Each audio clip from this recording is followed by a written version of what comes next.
Hi, welcome to Amateur Logic, episode 47. I'm Tommy. It's 46. 46. You've had too much wine. I barely had any. Yeah, George is drinking all of it. Yeah, I'm George. I think I'm Peter. And if you notice, we've been working on these glasses of wine for about 2 weeks now. But actually, we didn't count on how much video and discussion there would be about 44 episodes. 44, right? Yep, 44. So we're still here, and we're going to finish this on out, but we had to put it into 2 shows.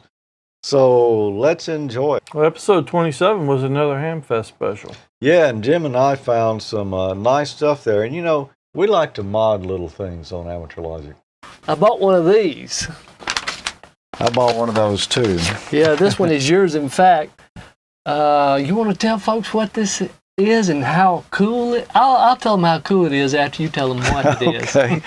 This is a module out of a VHF television transmitter. We've got some nice plans for that, don't we? Yes, sir, we do, because what this makes is basically a solid-state, no-tune, ready to go on the air, 6-meter kW amp. And, you know, I've still got that, and Jim still has his, but neither one of us has actually built the amp yet. I did buy the relay, so if you remember at Dayton this year. Yep, I remember that. So we're getting closer. If you hang in with us about, I don't know, another 2-3 years, we'll have that 6-meter amp on the air. And now, what would happen though if that you set up that kilowatt amp with your transceiver, and for some reason there was a short or something, and your SWR went really high? What would happen to that board? Lots of smoke? Well, we probably wouldn't see it because the lights would go off. And but yeah, I don't know. It could be lots of smoke. Probably just blow a fuse though. It had a fuse on every FET on that board. But you know, it wasn't just Hamfest time here in America, was it? One of your commercial exhibitors over there was actually literally throwing stuff they didn't want at patrons last year. Is that correct? That's about it. They didn't go home with very much. You know, that segment was shot on it was 40 degrees. I'd done an expedition basically up to Sydney and up to Wyong for that shoot. And when I drove away, and I drove to the north of Melbourne, and whilst I was in Sydney, the weather got really hot, as you see, and that whole area got burnt out. That was we had a huge wildfires all around Melbourne, and so when I came back, I actually came back driving through fires back from Sydney. So quite incredible. Yeah, you know, Peter said it's 40 degrees. That's hot in Australia, isn't it? Yeah, that's Celsius, not Fahrenheit. I think that'd be 100 degrees Fahrenheit. That's pretty warm. That's like Let's see. Yeah. Running. This was seriously about warm, like that. But the other thing I should mention, though, is due to various reasons, I haven't been able to go back to Wyong. But fingers crossed, I'm hoping to go next January or February. The next one that's on will be good fun. Duck and cover, Peter. Duck and cover. When they're throwing stuff. There is actually one thing I want to do, by the way. I should mention this. Don't know whether I'll be allowed to do it, but as you know, with radios, you can load up any piece of metal, basically, as an antenna. You just use an antenna tuner. I thought about the idea of actually loading up the Sydney Harbour Bridge with a, let's say, a 2-metre HT. But whether I get permission to do it or not, I don't know. But it would make just about the biggest antenna in history. I think I would go for 160 meters or lower because, boy, that's going to be a pretty long wavelength there. Yeah, it's not quite resonant, is it? Yeah. Up in episode 28, we didn't have a lot of special stuff going on there, but I tried my hypnotist exercises here and to put the audience to sleep.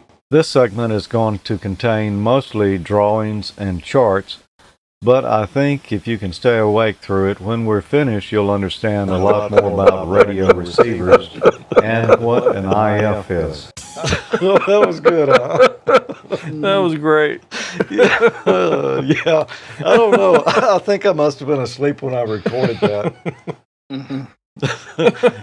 In 29, we decided to do the David Letterman thing. You're a redneck ham operator if one leg of your dipole is tied to the outhouse.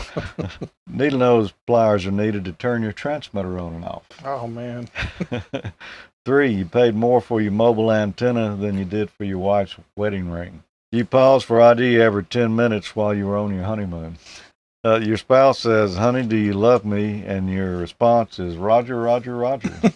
Your trailer house is part of your antenna. Your mobile radio costs more than the vehicle it's mounted on. Your power supply consists of jumper cables hanging out the window of the shack attached to the battery of your truck. Number 9, your HF rig is the latest ICOM or Kenwood, and your desk mic came from Radio Shack. Number 10, your idea of RF is real fine audio. Number 11, your homebrew amplifier resembles a moonshine whiskey still in Alabama.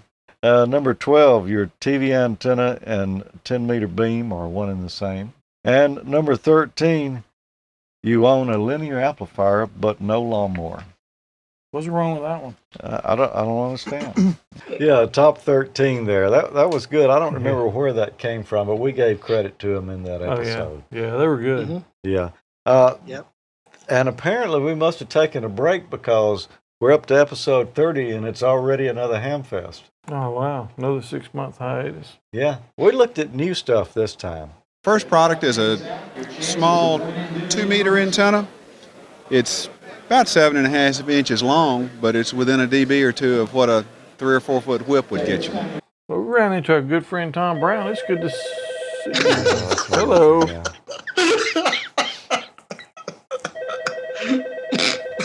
It must be really important. We're going to have to get by the factory there and see Tom and just see what they're doing up there these days, because that's been a while. Yeah, it has. I'm sure they've made pretty good improvements on top of that since then. Go ahead, Peter. Yeah, I was going to say that, your factory visits have actually proven to be very, very good, very popular videos. So anything where you go and go around the factory to see what they're actually doing, I think will be quite popular. Yeah, I think you're right, Peter. We've had a lot of views on those type of things that we've done before. And, of course, we're at the Hamfest, and it just wouldn't be a Hamfest unless you hauled a little booty home. I got some coax, which I needed, some heat shrink tubing, and I picked up a little Oshan dual band handy talkies. Man, I got a antenna mount connector to build a new mount for my HF antenna for my truck. And I got a little set of small screwdrivers with some tiny Torx bits in them, because I need a T7 to replace the drive in my Mac laptop. No PL259s? What was wrong with me? I don't know. I was wondering the same thing. I think that must be the only year on record that you didn't buy some. No, I remember that Hamfest, and I'm pretty sure I bought them. I just don't think I said it in the show. But because I usually buy them actually from the same guy I got the Torx screwdrivers from. I noticed that you got that dual band Ocean handheld. I recently just went and bought out a Baofeng UV5R dual band handheld. And it amazes me that you can get these for less than $100.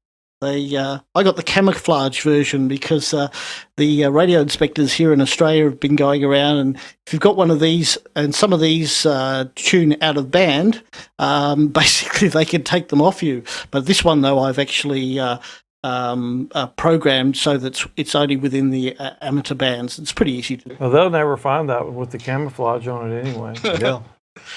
Yeah. Episode 31, we did something a little different. We'd been to Field Day, a few times before with the Jackson Amateur Radio Club. This time we thought we'd just do it ourselves, didn't we? Yeah, I like to call that the Survivor. Hi, welcome to AmateurLogic.tv. I'm George. And I'm Jimmy. And I'm Tommy. And we wanted to invite you to our Field Day extravaganza. Yep, believe it or not, we're going to the woods.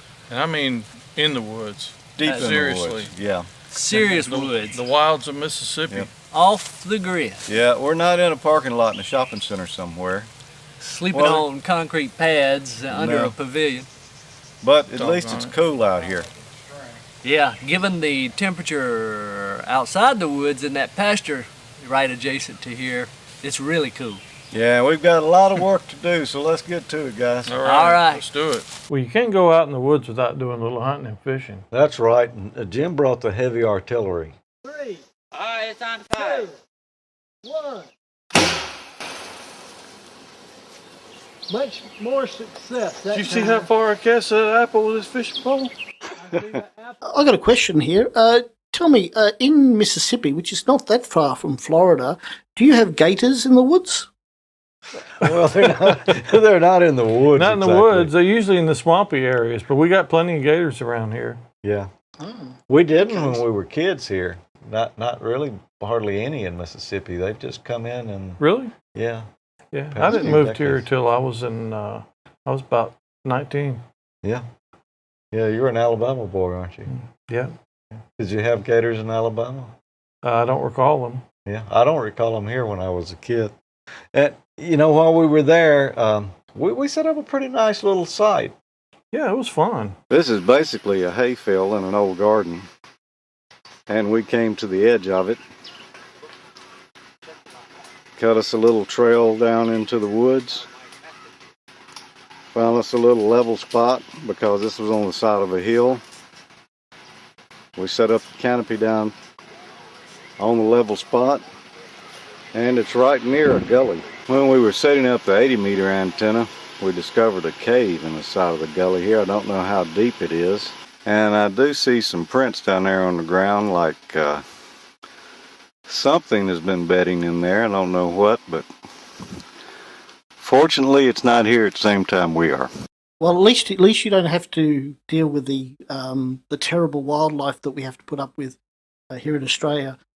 Probably, I should warn you Americans that if you're ever coming to Australia, beware of drop bears. You could be walking under a tree and then suddenly something that looks like a koala bear will drop down from above and just tear you to shreds. Very dangerous. So it has been said though that if you wear some toothpaste on the back of your neck, that can actually drive them away. Yeah, and there was Vegemite. You could use that as well. Oh, couldn't you? Vegemite as well, yes. Yes. Also, they hate the stuff. What did we do in episode 32, Tommy? Yeah. Oh, that's where we returned to the scene of the accident, wasn't it? Yeah, Jim's pool. Hi, welcome to AmateurLogic.tv, episode 32. And you know, this was the first Old Town Middle School balloon launch. Yeah, that was really cool stuff. This is kind of, I'm not going to say it's groundbreaking, but it may be. This is HF telemetry. This is going around the world when it goes. Literally, it could go to Europe, Australia, wherever. This sends out longitude, latitude, altitude, temperature, satellite condition, all kinds of stuff. 5, 4, 3, 2, 1, go!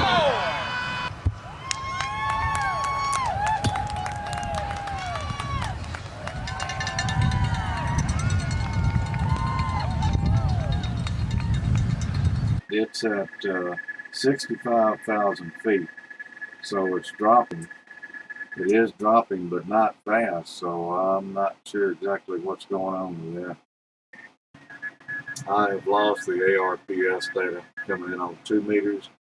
I still have a pretty decent copy, though, on the 20-meter data.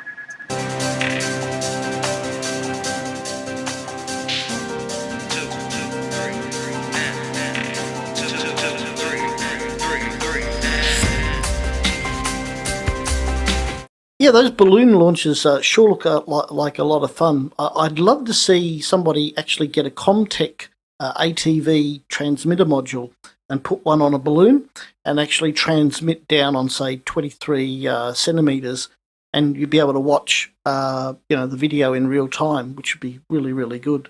Yeah, I don't know if that's been done or not, has it, Tom? Yeah, I don't think so. That would be pretty cool. It hasn't here. It may have been done somewhere else. Do y'all launch balloons down there, Peter? Oh, we do. There's a group over in South Australia, who I was trying to get involved with, but unfortunately they've been busy with other things. But they've launched quite a few balloons over that way. Okay, interesting stuff. Well, after that, it was episode 33, and Tommy made a little trip over across the state line to Huntsville. There were tables and tables just full of every kind of electronic component you could think of. Gauges, project boxes, rubber feet for your project boxes, knobs, all types of components. It's a great place to go stock up if your supplies are running low. And you know, while you were in Huntsville, Tommy, I decided to take a trip across the state line myself and went to California. Yeah. My first trip to and my only trip to the Twit Studios. Yeah. I arrived at 3 o'clock just in time because we were scheduled to go on live with Ham Nation at 4 o'clock. I had a quick look around, and yes, it looks just like it does watching it over the internet. This is a table where we taped Ham Nation. The guy in the background with the hat on is Roger, the designer of the studio. I still had a little while before we had to go on with the show, so I took a quick look at the W6TWT Ham Shack. George, when you were at the Twit Studios, tell me, what antenna have they actually got set up there? None. None? No, seriously. There were thousands of dollars in radio equipment, no antenna. There were temporary antennas set up on the roof, and they did not work very well. The noise level was so high down there that we could hardly pick up anything. And I don't know that permanent antennas have been installed there yet, but Gordo was supposed to be in Petaluma this week that we're shooting this. You're probably watching this a couple of weeks later, but possibly they got some antennas up while they were there. Now, you know MFJ pretty well. MFJ, I think, make a product where, if you can imagine this, you put up an antenna, let's say a vertical, and then you put up a second antenna, and what the product does is actually beats one signal against another. In other words, if it can actually, if you can sort of get the second antenna sort of focused on the source of interference, you can actually remove it from the first signal by beating one signal against the other. Yeah, actually, it's not beating. What it is phasing, and actually, that's a noise canceller unit. And I've actually had one here. Martin and Richard sent me one to play with to see if maybe it might help in that case. And when I hooked it up here, I was not having a noise problem. And so, unfortunately, it really didn't do much for me, but I've sent it home with Wayne, who has a horrendous noise problem because he's using indoor antennas. And he's supposed to get back with us on that. And, you know, maybe we can give you a report on that. I know for the little bit of noise I did find, it actually, it did seem to do a little improvement. But, you know, I just wasn't having the types of noise here that, you know, this would be useful with. I had a great time on that trip, and unfortunately, Jim had to stay home. He didn't get to go anywhere that month. Yeah, that's when he worked on his audio interface, right? Yeah. Unfortunately, I think there were some problems we didn't uncover until several episodes later. Oh, yeah. Hang on here. I messed up. Just a second. Let's delete that wire. We don't want our wires crossed. Episode 34, you know, we like to build stuff at amateurlogic.tv, and every now and then Jim would build something, and 1 month he played with stepper motor. If we take a volt-ohm meter and put it on our positive and a common, we're going to see X amount of resistance. We should see that same amount of resistance between this set of wires. Well, Jim's not the only one who likes to build stuff. Of course, I actually built my first regenerative receiver, and also it turned out to be my first receiver with a valve. First time I'd actually ever built something with a valve. Yeah, and for Americans, that's a tube. Yeah. No, I thought a tube was like an underground railway system, like in London. No, that's a valve. That's a subway. And this is the one you should build. All the parts can be obtained from your local electronics store, and the valve and 9-pin miniature valve base can be obtained off eBay. As you can see, hand capacitance does affect the radio. It really should be mounted in a metal box. And we're up to episode 35, and after 7 years, there's a few Christmases in there, and this is a Christmas episode, Tommy. Hi, welcome to AmateurLogic.tv, episode 35. I'm George. The Christmas episode. I'm Jim. And I'm Tommy. Ho, ho, ho. And I'm Peter, and it's sort of like Christmas down here, but upside down. You know, I built a Cantenna way back in episode 3 of the program, Tommy, and Peter just, I don't know, he thought he would go double barrel or maybe double length, Peter? Yeah. Oh, what I was trying to do was just to simplify the design a little bit so that people didn't have to do soldering. And I think what I came up with was actually good. Also, I was using a couple of tips that Peter, VK3BFG, actually gave me, such as using the little copper rods that you get from model aircraft shops to use that as the antenna. And it worked quite well. Here it is, the Australian Cantenna. And basically, it's very similar to to the one you guys built. So anyway, here's the segment that explains how to build it, and we go out and do some on-field testing. Well, believe it or not, we've actually improved our signal strength, which is now about minus 73 dB. It's probably because the antenna up on Mount Dandenong is directional, and I was probably just off to the side of it a little bit. That was a lot of fun, Peter, especially, seeing you go around to various sites there and test it out and get a little different result everywhere.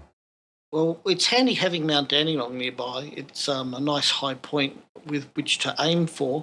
And there's also our local community wireless network is based up there, or has nodes up there, I should say. The other thing that really amazed me, though, was getting 14 kilometres with, just a little Cantenna like that. That blew me away. And that was at 1 megabits per second. Yeah, here in the States, during episode 35 Christmas season there, I had one of these in the shack, Tommy. Oh, yeah. You actually got to play with it, but you didn't even come to the shack. Yeah, I played with it from my house. Yeah, we use the remote control software. This thing's, the IC7200 that we're giving away has a USB port on the back that you can actually control the rig, and not only that, you get audio in and out with it. Nikon's got a nice software package that you can use with that, and you just took over my shack from home. Yeah, it's nice. It's the latency was like nothing. I mean, it's very impressive. I would actually like to. I may entertain the idea of getting one of these for myself because I travel, to be able to use it while I'm away. Okay, you heard that, Ray. Roger. Well, it's a mighty good coincidence to find you on here this evening, since I need to make a quick contact. I'm trying this remote control IC7200 over at George's place, and I'm controlling it through the internet. How does it sound? Wow, impressive. That's amazing. Yeah, it sounds great. I've got armchair copy on you, 100% 5x9. Episode 36 came around, and it's another Hamfest month, Tommy. Yeah, man, those Hamfests come around regular. Every year. Yeah. Is that right? It seems like it. Yeah. We also caught up with, a friend of mine I'd been talking with on HF for a while, but he decided to join us on the show and brought us something. What is his style, Tommy? Cheap. Hello, and welcome to Cheap Old Man Minutes. On this minute, I wanted to go over a cheap, easy to build mast made out of PVC that you can use for emergency communication situations, or just something you need to throw up quick in certain situations. The 5-foot level, it's glued and screwed together. At the 10-foot level, it's just screwed together. If you notice, it's reduced from common PVC parts you can get most stores. Here it's reduced and screwed and glued. And finally, the antenna rests at the top. Like we said, it was Hamfest, and Jim had a chance to sit down with Ward Silver from the ARRL, and have a little interview. I was wandering around the library one afternoon and pulled the May 1966 QST off the shelf, and I looked at it and I said, well, this looks like fun, and that's been pretty much how I got interested. And then it took a few 2 years before I found somebody that was willing to teach me the Morse code and show me how it was done. So the Hamfest wasn't the only thing that we had going on in episode 36. Yeah, we had a little mystery from down under, right, Peter? Some chanting.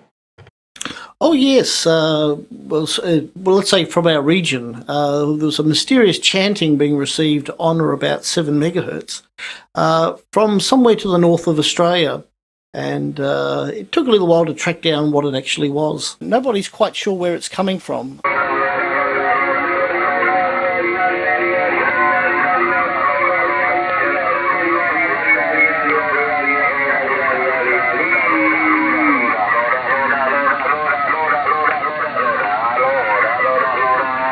So, Peter, did we ever decide what that was?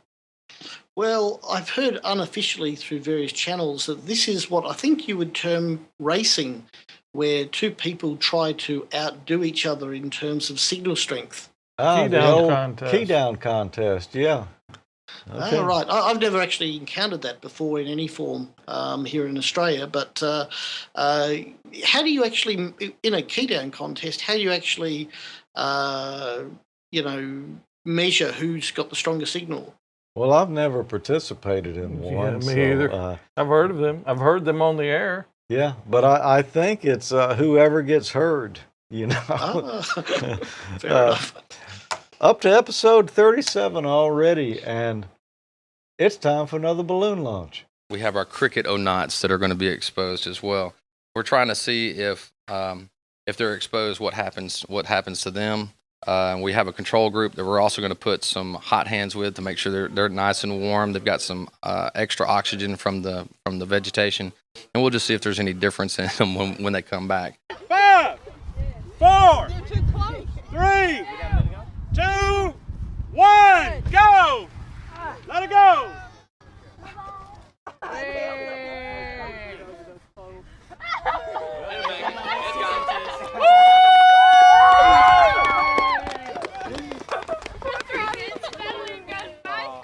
You can see here at the last few minutes as it came down through the different layers of wind there, how it turned back and changed its direction. I'm zooming in here. Looks like it landed in the top of a tree.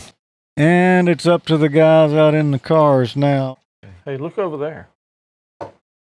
Wait a minute now. I thought something had been going on here.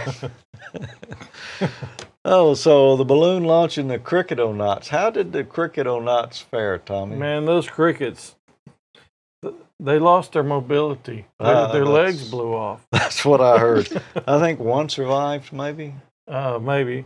Yeah. Oh, I can't get past the fact that their legs blew off. That's a bad way to go, man. Episode number 38, and I guess I had finally heard enough bad audio on Echolink that it was time to do a segment and give a few troubleshooting hints there.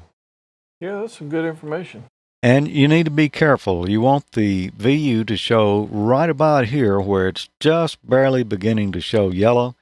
You don't want it too low, and you certainly don't want it slapping the end of the scale either. And not to be outdone, Tommy said if you're going to do Echolink, I'm going to do what? I'm going to do D-Star. Like a lot of you, I kind of resisted it because I was under the impression that, totally closed system. But I really wanted to try it. There are a lot of capabilities there that would work well for me with travel, with my regular work and everything. And I tell you what, I have really, really enjoyed it. Also in episode 38, Jim discovered a new audio device, didn't he? Yeah, and shaved. Maybe next time we'll talk about how to make your audio sound better once it gets inside the rig. Well, Jim, that was great. We just can't get enough audio, and I really want to know, where can I find one of those perimeter EQs? It's just one of those things. When you're shooting and you're recording that kind of stuff, I don't know. Your mind goes out the window sometimes.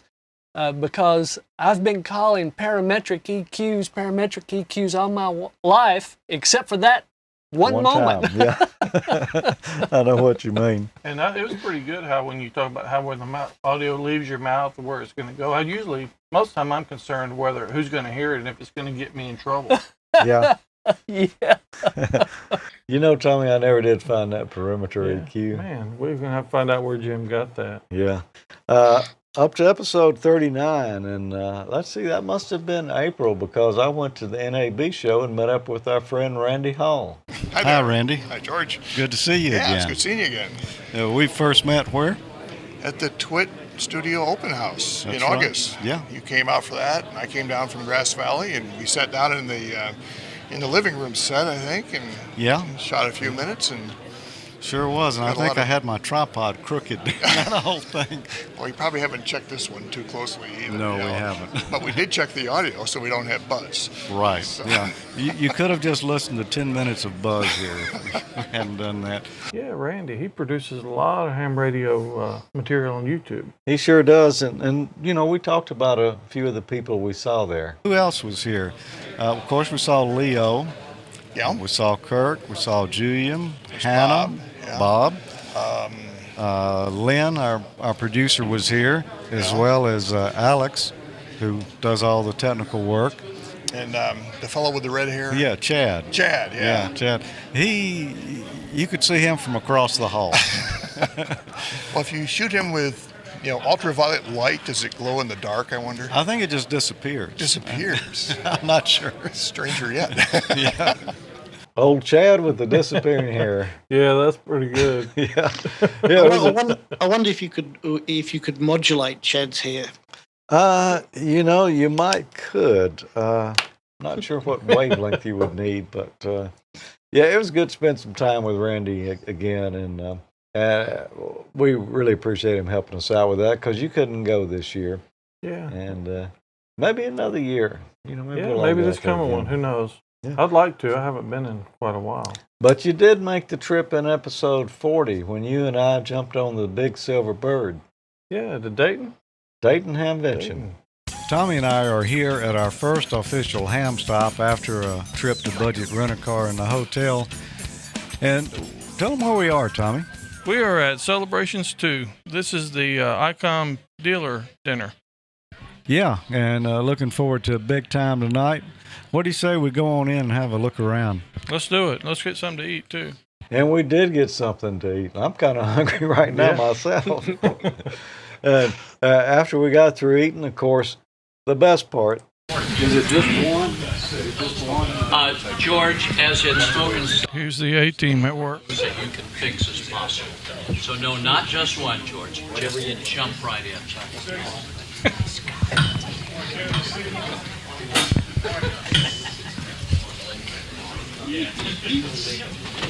Yum, yum, yum. I think this is what we came for, right? Yeah, eating. A little more. All right. Thank you. Well, that was a lot of fun. It was. Yeah, the real fun came the next day, though, at the Hamvention. It sure did. You've been here before, but this is my first year. Yeah, well, you're going to have a big time, man. There's so much to see here. It's almost impossible to see it all in the 2.5 days. That was certainly a good part, but the best part? Well, Tommy, we finally arrived Ham Nirvana. Man, I don't know which way to go first. And of course, at the flea market, we immediately ran into something that I like. That's right, soldering stuff. Let's see what kind of nice soldering stuff they have over here, Tommy. And of course, we had a lot more footage from the Hamvention there, and we can't show it all here today. But here's the wrap up when we looked at our treasures. What have you got in your bag there, Tommy? Man, I got me a brand new shiny Heil microphone. I'm proud of that. I will trade you this scratched up one for the new one that's in the bag behind Jay's box or something. I'm good. And I got a power supply for my handy talkie. I'm not going to pull this ball cap out of here. And I got a kit, which you'll see coming up in a future episode. And I got best of all. Well, maybe not best of all over the microphone, but somewhere in here I have some gold EL259s, the mother lode. And you're going to make a ring out of those, or was it going to be a necklace? Both. Both. I'll make a nose ring out of one,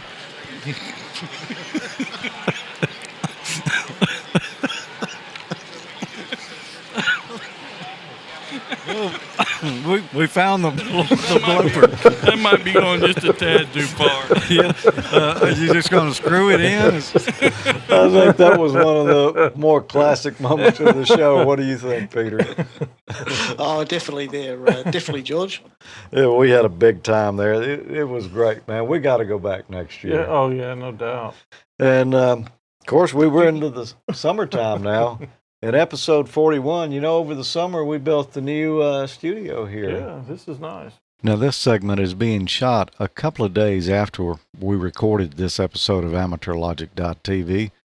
Wayne and his brother Vince have been back over and helped me move some things in. It's starting to feel a little crowded again. I've got to sort through all this stuff and get it on the shelves and throw away things that I just don't need anymore. So Wayne showed up here. He thought we were going to go do field day, and I put him to work building the new shack here. Yeah, well, that's where he had his weatherman debut too. Yeah, and you were smart enough to stay away from here and actually went to field day. It was field day. Yeah, another field day.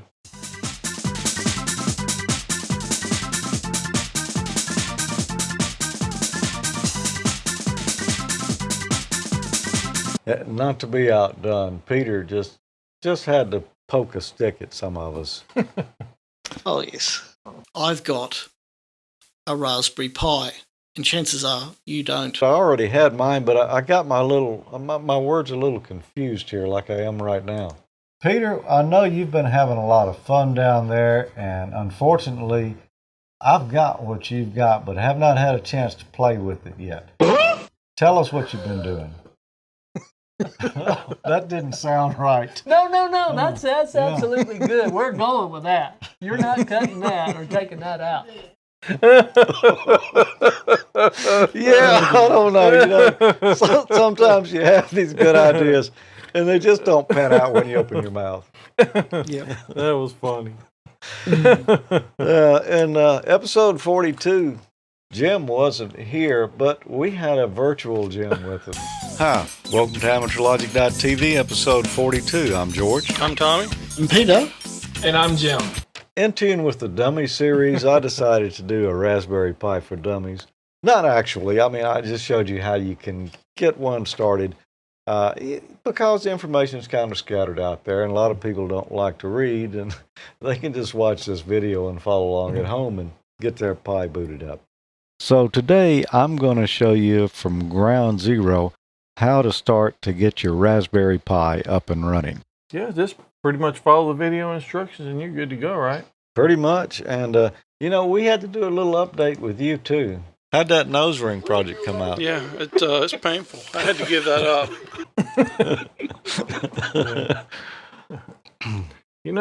It's sore right there. Right Yeah. here. Oh, did you go for the left or the right hand installation? Episode 43, Jim was back to his old tricks again.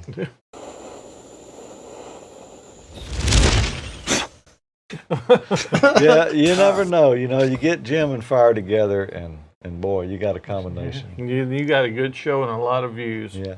And then down to the last show before the 7th anniversary. And that's when I just went to MFJ, and it seems like only last weekend, and I think it was. Yeah, it was. It was good to run into him again, and we'll be seeing him at MFJ here in a couple of weeks, too. Yeah, you keep rubbing that in. Yeah, I do. Yeah. We'll bring you back a chicken bone. Yeah, just bring me back a wing with some meat still on it. And to wrap up 7 seasons of AmateurLogic.tv and the classic traditional style, holding up to the high standards that we always try to achieve. We're going to look real dumb on here, man. Yeah. Okay. 7 years of AmateurLogic.tv and still laughing. 7 fun years, man. 7 fun years for sure. Well, it's taken us 2 weeks, but we finally polished off these glasses of wine here. Yep, it's been a long 2 weeks. Yeah. How did you turn out with yours, Peter? Did you get to the bottom finally? No, still a little way to go yet, but well, I've got another 7 years to get, to Well, get there. we've got a little left in here for the next, that'll be 14 Yeah, years, the 14-year show. This will be good in age by then. Yeah. So We hope you've enjoyed episode 46 of AmateurLogic.tv here. the second part of the 7th anniversary special, you know, we were not allowed by law to present this much Amateur Logic to you in one dose. Yeah. It's just too much fun. We had to break it into two. Yeah. So, boy, you know, 44 episodes, 7 years. We've had a great time, and man, what a blast. Yeah. And It's been good fun, and I just it would be remiss of me not to thank all the various contributors that especially for my segments. You know, without a whole heap of people volunteering to, you know, come look at our museum or come look at my mechanical TV, etc., etc., these segments couldn't have been produced. And so I'm just so thankful to all the people that have helped, and too many to name, but and also in particular to Peter VK3BFG for getting me started in amateur TV. And to our fans as well, you know, without the fans watching the show, it would have been history years ago. oh yeah, if you guys weren't watching, we would have stopped. You keep us going. And as a matter of fact, we like you so much that we've got this nice HF station here that really Tommy and I would like to keep for ourselves, but the sponsors aren't going to let us. Yeah, it just doesn't work like that. So we're going to have to give this stuff away. And it's the AmateurLogic.tv 7th anniversary celebration contest. Some great prizes here, some great sponsors. We've got ICOM America, MFJ, Heil Sound, Gordon West Radio School, and the Wireman. They've all donated prizes here for a great package. We've got this IC 7200 here that Tommy and I have both laid hands on. Peter laid a virtual hand on it. You know you want it. Also, we've got. I do want it. We've also got this great MFJ 4230 MV power supply. Let me lay my hand on yeah, that. there too. you go.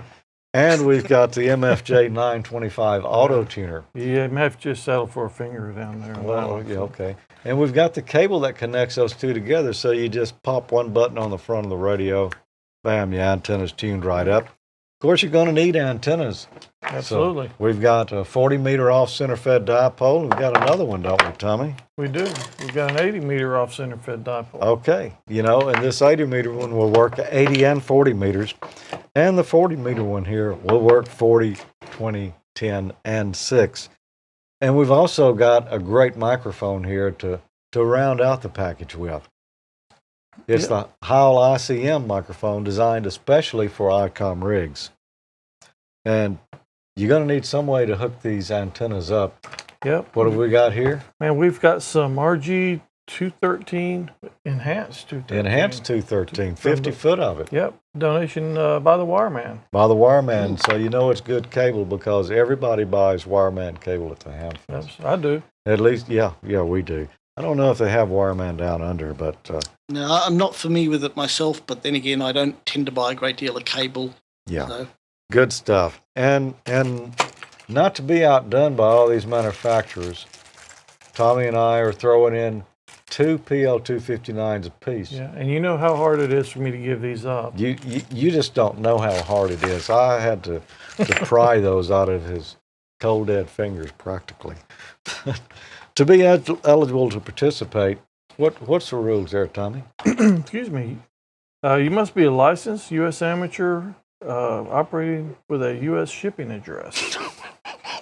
You must. Okay, let's start that again. Well, first of all, you must be a licensed U.S. amateur radio operator with a U.S. shipping address. Yeah, and we're only going to take one entry per applicant, so don't send more than one or you could be disqualified.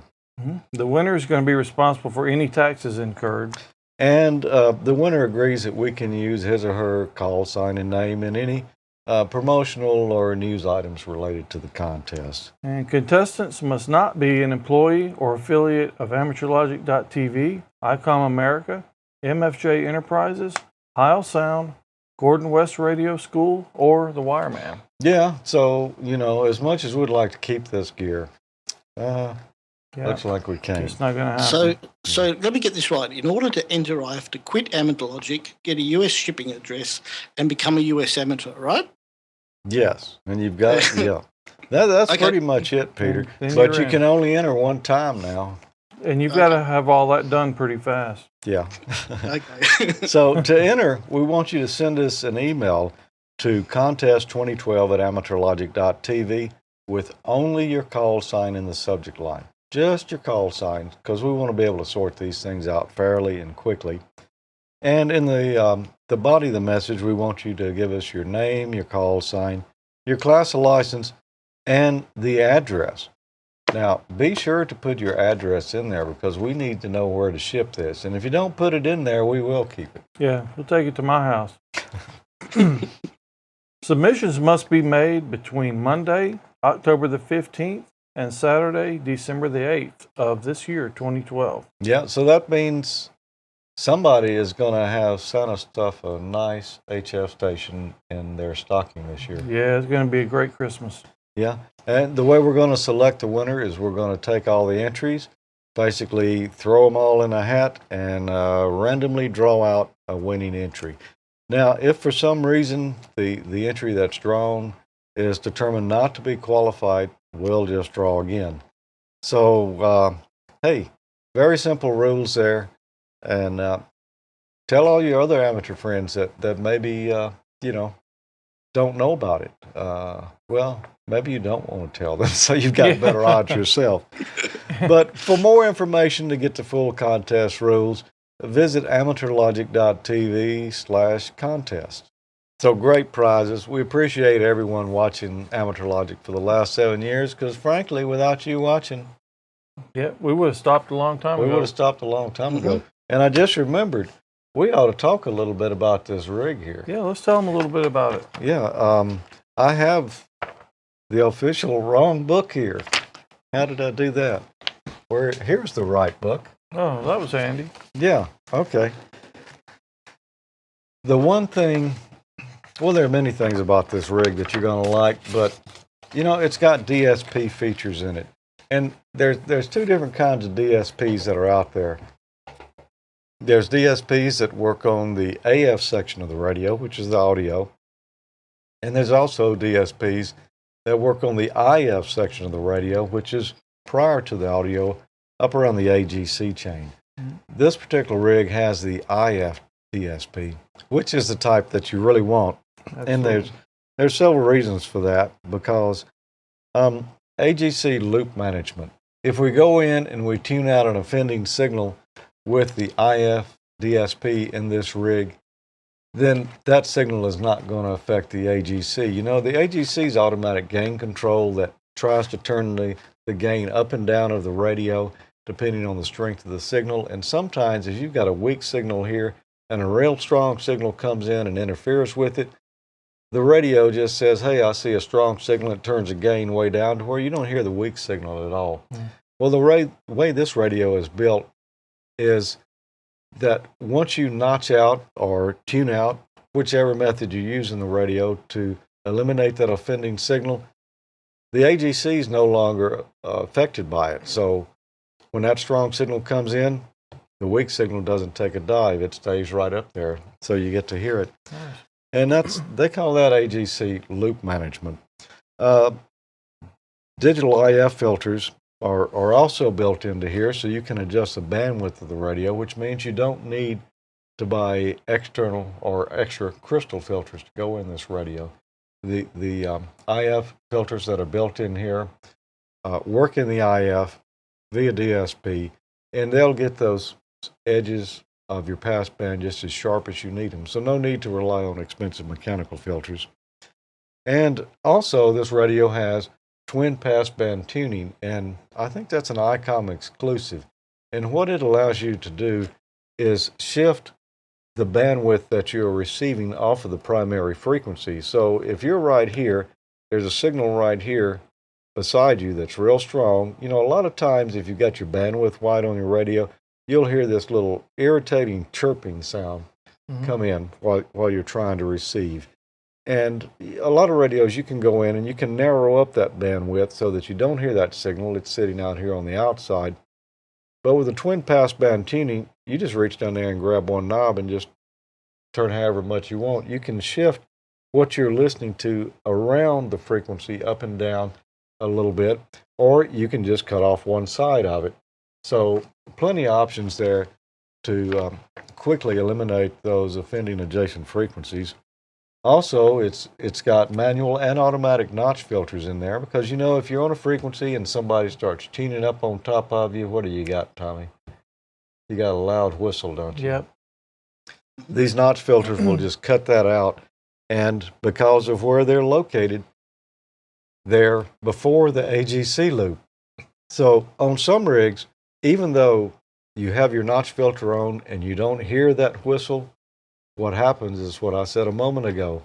The station you're trying to hear is turned down because the AGC sees that strong signal, although you're not hearing it. It turns down. All right, this radio, with it being before the AGC loop, when that strong signal comes in, it's notched out before it ever gets to the AGC. So the signal you're trying to hear stays right up there where it should be. Also, there's a DSP, digital noise reduction, which a lot of rigs have these days. But there again, it's done in the IF of this rig, which gives it a little better chance to help get rid of that interference. You can do it down in the AF stage, and some people use clear speech speakers and things like that. But if you can do your DSP noise reduction up in the IF, you're working with the rawer signal and have a better chance of eliminating that interference. There's also a digital noise blanker in there with 100 different steps. And there's a lot of other things here. Too much, in fact, to go into. It is. One thing we have played with is the USB port on here. Tell us about that, Tom. Yeah, that USB port can actually hook up to your computer, and that's the mechanism that communicates with the communication software, the remote control software. Mm-hmm. And it opens up the remote capabilities of the rig. Yeah, so it's not only just control of the rig, it's the audio in and out of the rig as well. Yeah, it's a great feature. So you don't have to have but just that one cable running to your computer to do complete remote control from another site, and we've done it before. I don't remember what episode it was right now, but I think we mentioned it a little earlier here. So we know it works because we've done it ourselves. We've also got this fine 30 amp MFJ power supply, and it's a switching supply.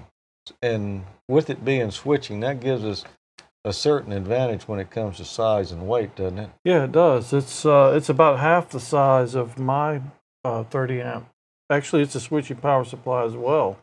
But this, you can put two of these in the space that my other smallest one takes. Yeah, and it's also got a voltage adjustment on the front, so you can set it right on the voltage that you're interested in, which is what, maybe 13.8 for most of us. Yeah, actually, the other feature I like is the thumb connectors for the power cables in the back. They don't have those flimsy little screwdriver ones like some of the other ones. And there's also a switch on the front for the meter so that you can look at the voltage and the current.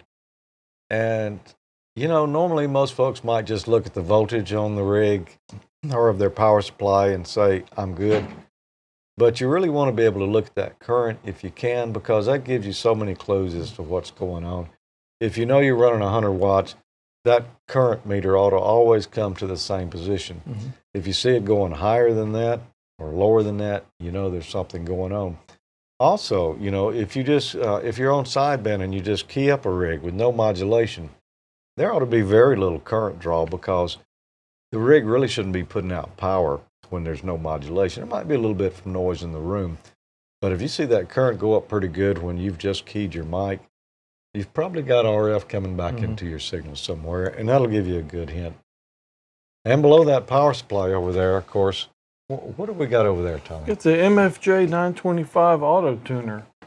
Nice little tuner. It comes with the cable that hooks up to the rig, so you can actually tune your antenna from the front panel of the rig.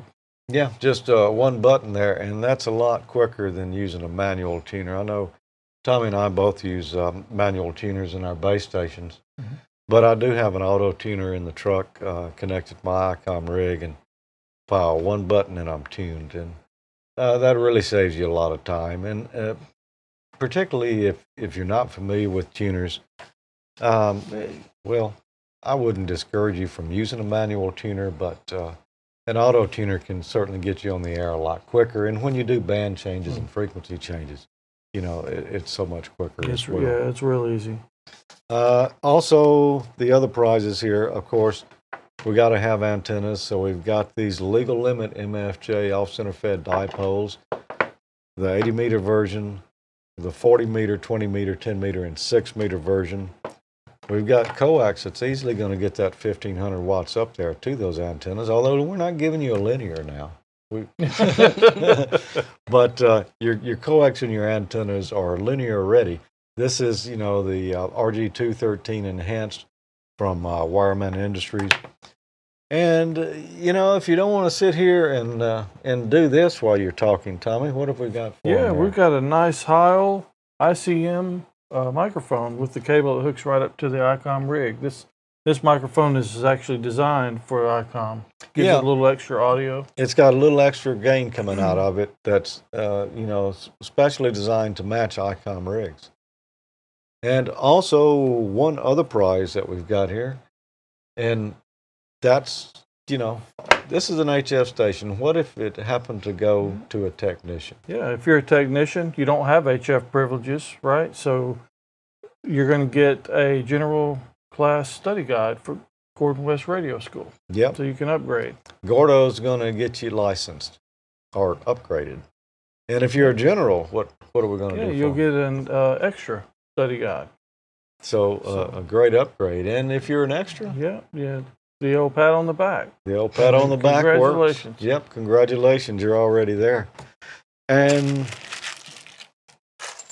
yes, these were hard to get Tommy to let go of, but I'm going to throw in a pair, and I told him that he had to match it, our private stock of PL259s. Yep, so unless George catches me putting these back in my pocket, you'll get a pair of mine as well. Now, these are not the infamous gold-plated ones.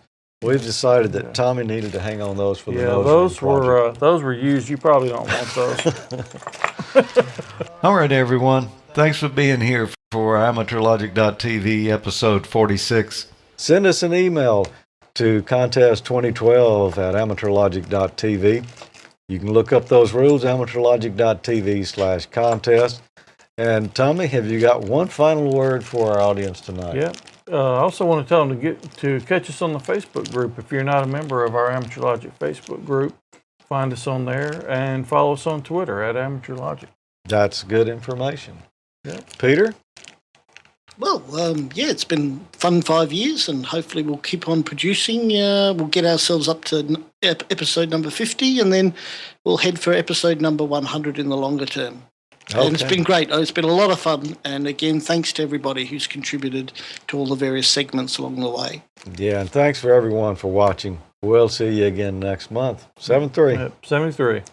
73s.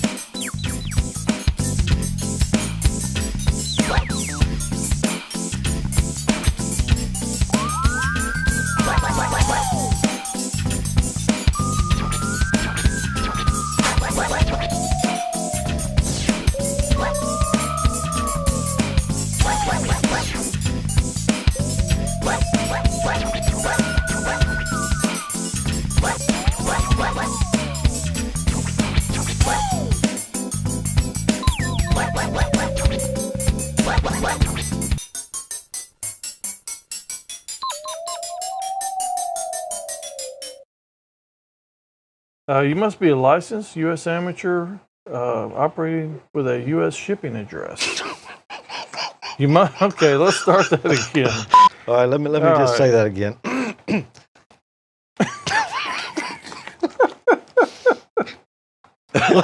Operating with the U.S. Yeah, I figure that's going to be on the end. Yeah. To be eligible to win this, Tommy, what's the qualifications? To be eligible to participate, what's the qualifications? To be eligible to participate, what are the qualifications? You must be a licensed U.S. amateur radio operator with a U.S. shipping address. I don't think we'll ever get it out. To be eligible to participate in the contest, what's the qualifications, Tommy? Well, first of all, you must be a licensed U.S. amateur radio operator. It was right. No, it was right. Come on, man. You know how many times it took me to get that far? I think I need some more wine.